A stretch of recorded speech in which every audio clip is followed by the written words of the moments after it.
Hey, sixth graders, welcome back. Great to see you too, Mrs. Tungin.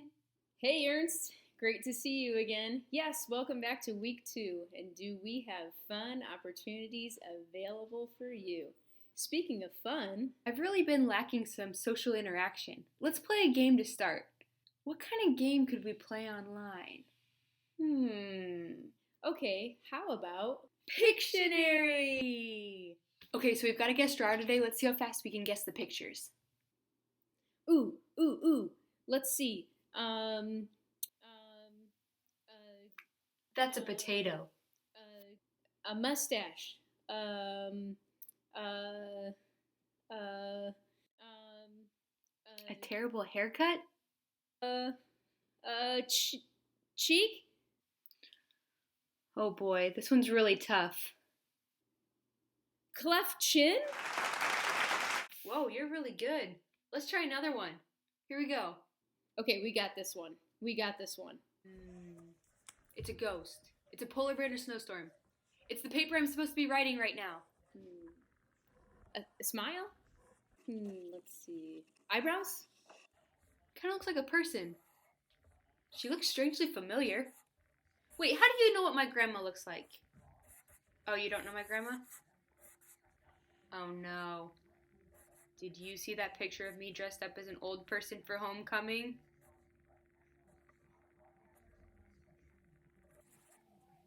Oh boy.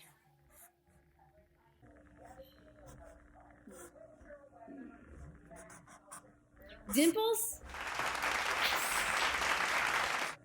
Wow, Mrs. Tungin, I wish I was as good as you at this game. I think we have time for one more. Let's see here if we can guess this one.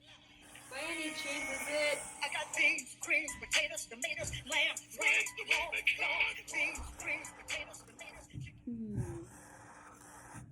Lips? No, that's not it. Cheekbones? I can't believe it wasn't potatoes or tomatoes. What about Arthur with a mohawk? Whiskers?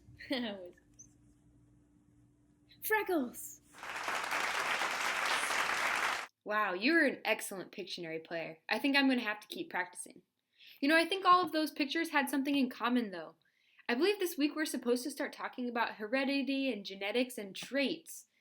Those seem to all be traits that we can see. Thanks, Ernst. Traits are passed from one generation to the next. Some traits we can see, and other traits are hidden.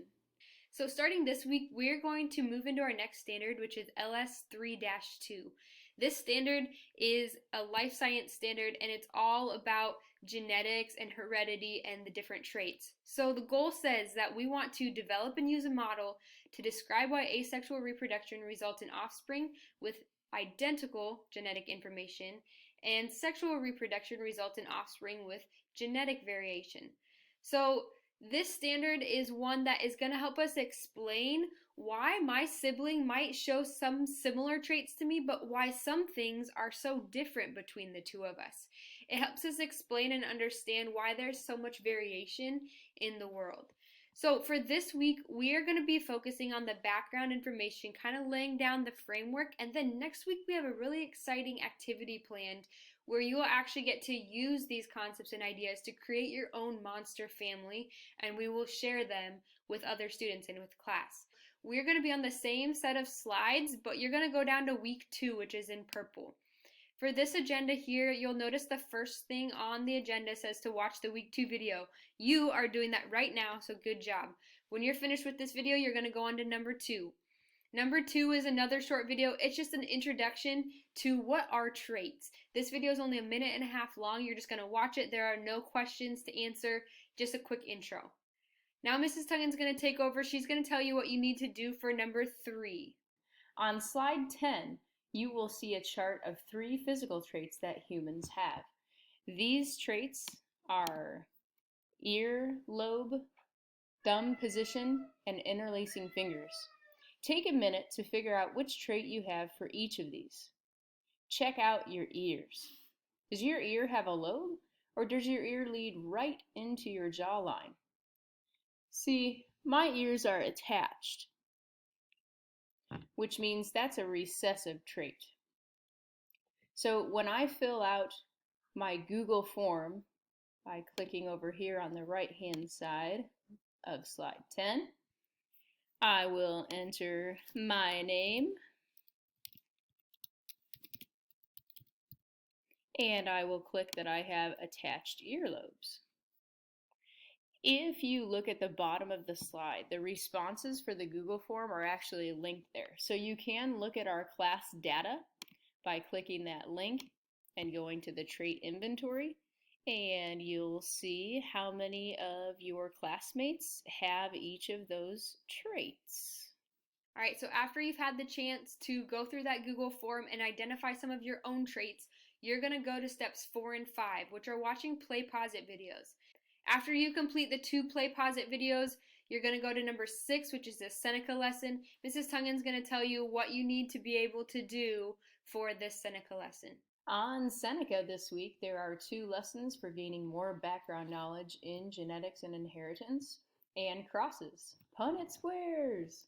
So if we look at assignments, this genetics assignment, so it should be 221 genetic inheritance and 222 genetic crosses.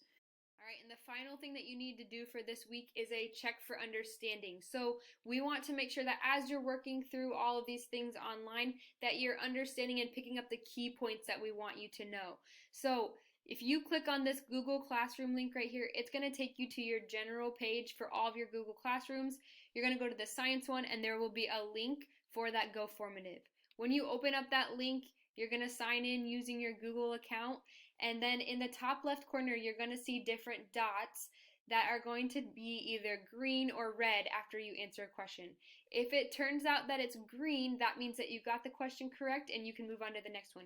If it's red, that means you might want to go back and review and revise your answers to make sure that you're picking up on that key information. So we've got a lot of people that are using that communication log, which is awesome because it's definitely more efficient than email. So thank you again for taking time and giving the effort to participate. We hope that you are able to maximize these learning opportunities while you're at home during the school closure. We can't tell you enough how much we miss you guys. I mean, it's just, yeah, I can't even put it into words. I wish I could teach you face to face and just hear your voices. We really miss you. Don't we, Miss Ernst? Most definitely. There's nobody here that laughs at my cheesy jokes. In all seriousness, though, science is a class that's usually really hands-on. We love to run investigations and hear your guys' awesome thoughts.